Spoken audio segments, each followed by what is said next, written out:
त्र्यंबकेश्वर तालुक्यातील अंजनेरी गट आणि गणाची राष्ट्रवादी काँग्रेस पक्ष अजित पवार गट यांची बैठक उत्साहात पार पडली। या बैठकीत इगतपुरी त्र्यंबकेश्वर तालुक्याचे ज्येष्ठ नेते पांडुरंग शंकर झोले यांनी अंजनेरी गटासाठी इच्छुक उमेदवार म्हणून आपली उमेदवारी जाहीर केली आहे। गेल्या 4 दशकांपासून झोले हे समाजकारण राजकारणाच्या क्षेत्रात सक्रिय असून त्यांच्या माध्यमातून अनेक जनतेचे प्रश्न सोडवले गेले आहेत। त्यांच्या कुटुंबातील सदस्यांनी देखील विविध सामाजिक आणि राजकीय पदांवर काम करून समाजसेवेची परंपरा कायम ठेवली आहे।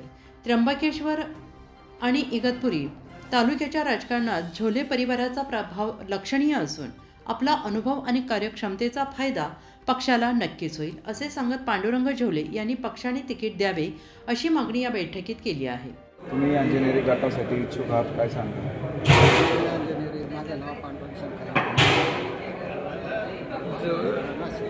मी अंजनेरी गटासाठी इच्छुक असून पुढे भविष्यामध्ये पक्षाने मला उमेदवारी दिली, निश्चित उमेदवारी करी।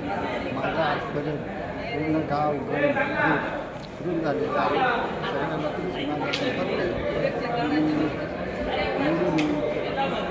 मला सर्व स्तरातून पाठिंबा मिळत आहे।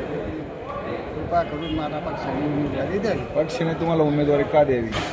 कारण मी पक्षाचा एकनिष्ठ कार्यकर्ता असून पक्षासाठीच काम करत असतो।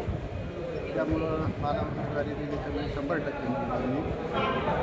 आणि आपण भविष्यासाठी सर्वसामान्य लोकांसाठी काम करण्याची माझी इच्छा आहे, ती मला पूर्ण करण्यात येईल मी करीन अशी मी सर्वांना आशा व्यक्त करतो आणि थांबतो। उत्तर महाराष्ट्र न्यूज नेटवर्कसाठी रामदास शेठ, त्र्यंबकेश्वर।